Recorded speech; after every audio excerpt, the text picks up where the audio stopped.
Dans la vidéo précédente, nous nous sommes arrêtés là. Maintenant, on se posait la question de savoir si nous étions à l'optimum ou pas. Donc, comment savoir si on doit s'arrêter là ou si on doit continuer? La question qu'on doit se poser, c'est parmi les éléments qui sont là, pour que nous soyons à l'optimum, il faut que tous ces éléments qui sont là soient négatifs ou nul. C'est-à-dire, tout ce qui est ici, là, soit c'est négatif ou bien c'est nul. Tant qu'il y a un élément positif, non nul, on continue à faire le même schéma. C'est-à-dire quoi? Chercher variable d'entrée, variable sortante, le pivot, etc. Ok, d'accord, on voit un peu. Maintenant, il y a d'autres critères d'arrêt. Je te laisse être ton carré de cours. Pour l'instant, c'est ce critère qui m'intéresse, qui nous intéresse. Ok, donc, D'accord. comment ça se passe?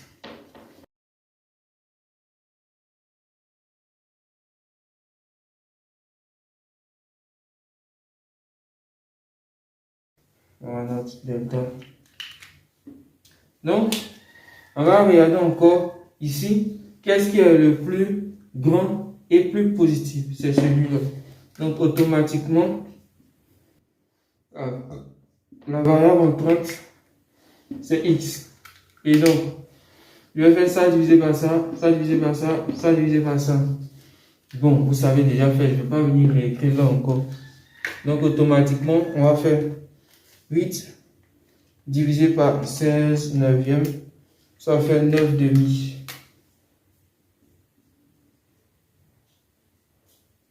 Si tu ne sais pas comment faire ça, va regarder la vidéo précédente.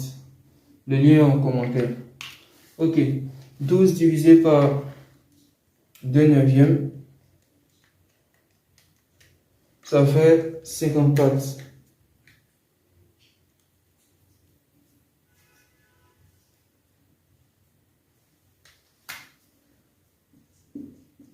Douze divisé par 10, c'est 3.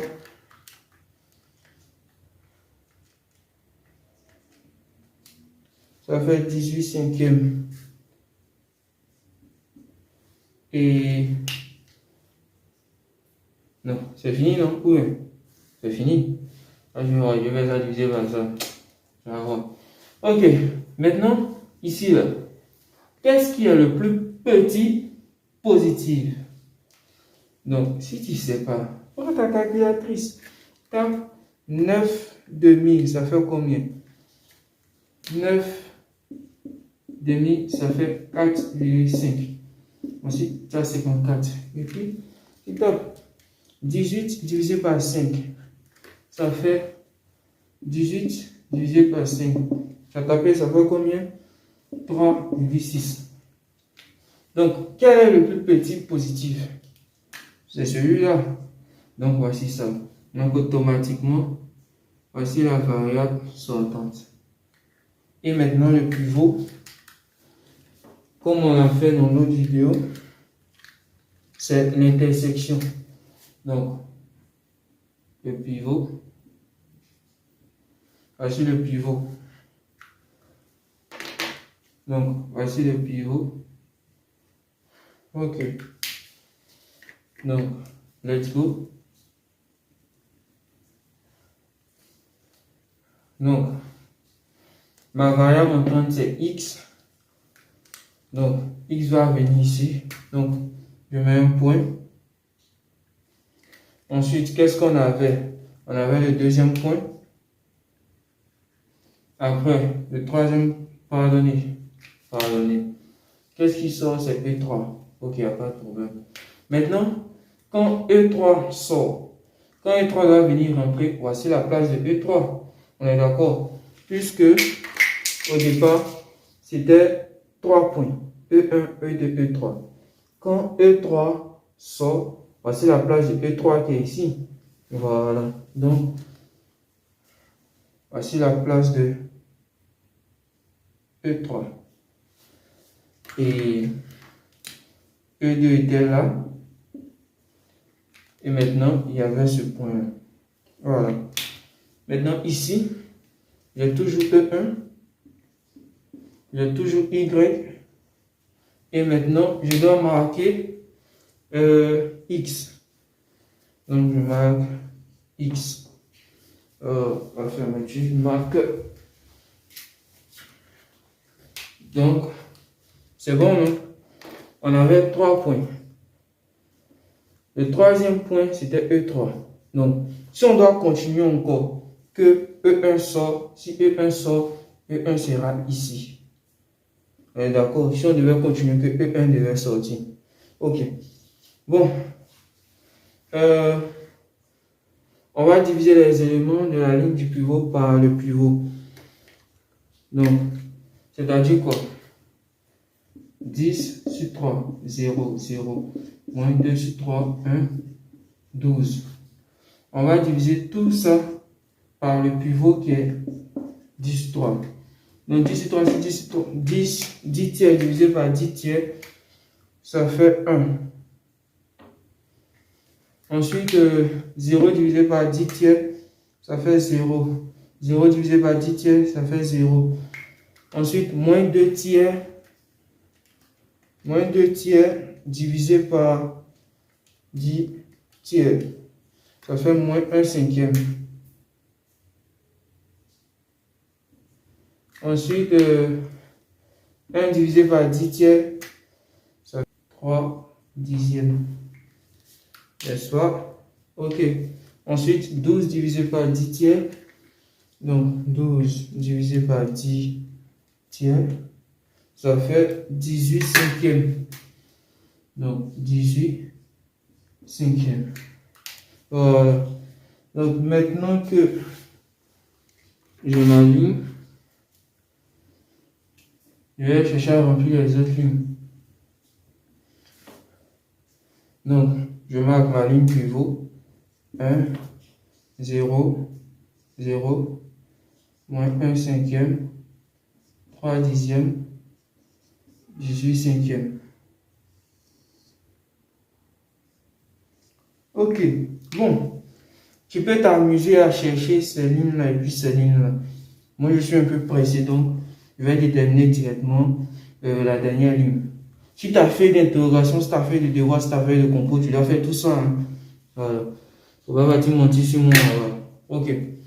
Donc, je marque 5800 sur 9, 0, 0, moins 21, 20 sur 9, 0, 12 720.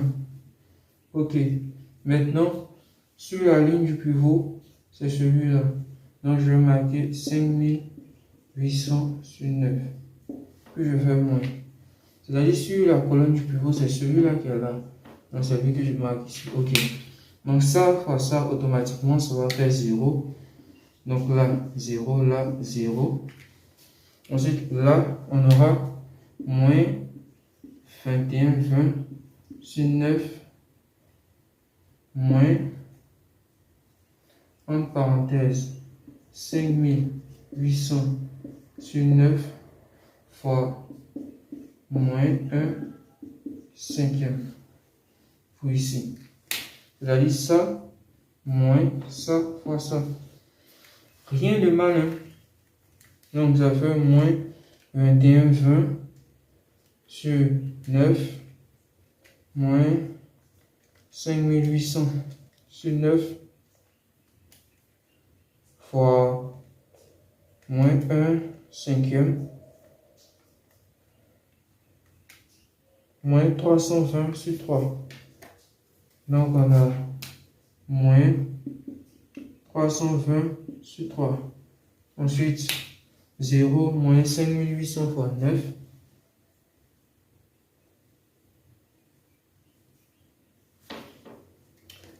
Donc, ça fait automatiquement moins 5800 sur 9 multiplié par 3 dixièmes. Ça fait moins 580 sur 3. Moins 580 sur 3. Ensuite, Donc, moins 12 720 moins 5800 sur 9 multiplié par 18 cinquième. Donc, ça fait moins 12 720 moins, en parenthèse, 5800 sur 9 multiplié par 18 sur 5. Let's go. Moins 15 042.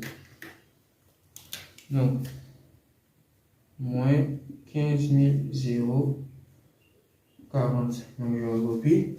0, 0, 0. Moins 320 sur 3.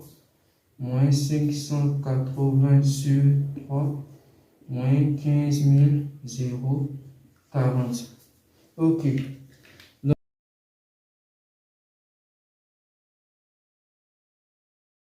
Donc, tu remarques que les éléments de la dernière ligne sont négatifs ou nuls. Donc, nous sommes à l'optimum. C'est-à-dire, soit c'est nul, soit c'est négatif. Donc, nous sommes à l'optimum. Et à l'optimum, qu'est-ce qu'on lit? Bon, aïe aïe aïe.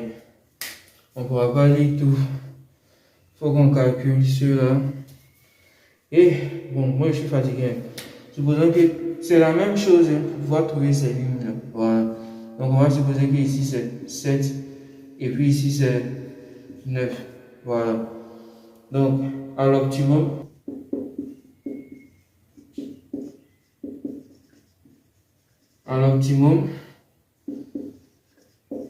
on lit. Donc, on aura les variables en base. Donc, E1 sera égal à ce qui est ici, 7. Y, ce qui est là, 9. Nous sommes à l'optimum. Et X sera égal à ce qui est là, 18 sur 5. Et les variables hors base, tout ce qui est là, E2, E3, sont égales à 0 automatiquement. Tout ce qui est variable hors base, tout ce qui va se retrouver ici, là, automatiquement c'est égal à 0, 0. Maintenant, Z sera égal à valeur absolue de moins 15 040. Et donc Z est égal à 15 040. Voici l'optimum. Je précise encore là, vous calculez normalement. Moi je suis fatigué, donc je suppose que c'est ça qui est là. Voilà. Et puis voici comment on lit ça, c'est ici, ça c'est ici, ça c'est ici. Ceux-là, ils sont les variables hors base, c'est 0, 0. Ça, sont valeurs absolues. Voilà. Les éléments de la dernière ligne sont soit négatives ou nuls. Voilà. Moi, je suis fatigué. Sur ce,